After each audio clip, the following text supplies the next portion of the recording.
Hello swimmers, I've just thought I'd make this video to talk about a technique that I discovered years ago. This was in a swimming pool, but it could apply to open water swimming quite easily. So what I was doing in the early days, I probably said, I struggled to get up to a mile and it took quite a while. Then I built up to doing 2 miles. And one day I just set myself this challenge in a swimming pool. And I thought, right, how far would I be able to swim if I just got in and refused to give up till I'd really had enough or I just couldn't swim anymore? And on that day, I think my limit was 2 miles at a struggle as well. So I knew I could just about do 2 miles with great difficulty. So that day I set off swimming, and just as I'd found before, when I got to about the 2 mile mark, I started experiencing a lot of difficulty. My breathing went to pieces, the stroke started failing, slapping at the water, just not doing the stroke as well as I could. But that's tiredness, fatigue sets in, your stroke and all your technique starts failing and going to pieces, and you're just not swimming very efficiently.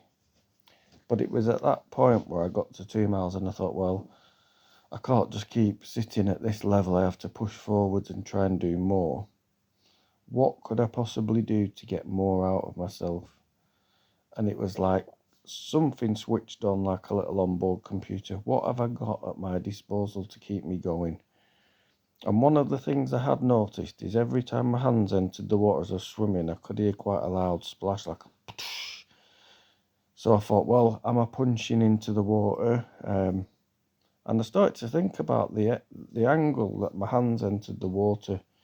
Was I entering too flat, too steep? So I started playing around with the angle of entry. Nothing special, just seeing how it felt entering at different angles. And I found at a certain angle, it just felt right. It just clicked and thought, that's it, like a sweet spot with the entry. But I also noticed as I entered at that angle and reached as far as I could, it twists you onto your side as you reach full extension. And as it twisted me onto my side, it also felt like the perfect angle to pull back on. I'd reach full extension, my hand out in front would start to drop with gravity, and as I felt it slightly drop, I'd start pulling. Just from doing that one thing, changing the angle of entry, I'd swim more on my side and pull a lot better through the water. And all of a sudden, it's like someone switched a little motor on. I was getting more out of each stroke for less. It was a nice smooth hand entry, or smoother, with less splash, and that led to the rest of the stroke falling into place. I mean, I was still, I wouldn't say swimming ultra efficiently, but it was a lot better. And from that day on, every time I swim now, I am just more switched on with my stroke and what I'm doing. But say on that day, I got to 4 miles. Now at 2 miles, like I said, I was ready for giving up. I'd had enough. Everything was going to pieces, and just from one little decision to watch what I was doing and change the angle of entry and tweak a few little things, I got another 2 miles out of that swim. And yeah, at the end of the swim, I was knackered. I felt sick and a bit dizzy, and I probably didn't want to swim again for a few days. But that's the point. I got a lot more out of it than I thought, and I do sort of recommend that as a practice. I mean, drills are good, not knocking any of the other techniques. Sets, building up slowly, breaking you, if you want to do a mile, break it down into maybe 500, 400, 300, 200, 100.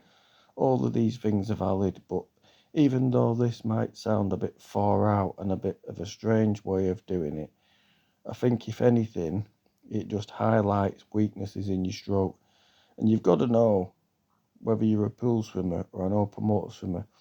At a certain point, when you start tiring, your stroke can often go to pieces and you lose that efficiency just because you're tired. It gets harder and harder to do the stroke properly without slacking. But like I've said, if you, let's just say, you don't need to do too big of a jump at first and injure yourself, but let's say you can just about do a mile at a push. Maybe set yourself the challenge of getting in and doing 2 miles. And you'll probably find, like I did, when you get to that mile, you start tiring, your breathing might get a bit laboured, your stroke starts falling to pieces, you start feeling a bit desperate, like you can't swim much further. And then that's when you need to start really becoming conscious of where you're leaking energy. You know, your hand entry, how far you reach forward, when you pull back, how far are you pushing back? Are you taking your hand out too early? Now, one thing I really noticed with my stroke as well, when I used to push my hand forward through the water, what do they call it? The extension. I noticed at the end of the stroke there was a slight pause, what do they call it? A dead spot, where I'd reach forward, extend, there'd be a slight pause, and then I pull back. The next hand I'd enter, extend, slight pause and pull back. But now I tend to try and eliminate that pause at the end of the stroke. You know, like when you're pedaling a bike, you wouldn't push the pedal down, slight pause and bring the other leg over, would you? It's a continuous pedaling. One foot pushes down, the other releases, and that's how you get the forward motion. Try that when you're swimming. You know, don't have that pause at the end of the stroke. As your hand gets to full extension, tip your wrist down slightly, start pulling back, and just as it's about to exit the water, your other hand's just getting ready to pull, so that there's no break in momentum. One hand's always pulling or just ready to pull. It does make a big difference. But try those things. I mean, they might not work for you, but they definitely made a big impact on me swimming. And even now when I'm doing long swims, when I get tired, when I want to give up, when everything feels like it's going wrong, just bringing yourself back to that mindfulness of what you're doing and where you might be wasting energy makes a big difference.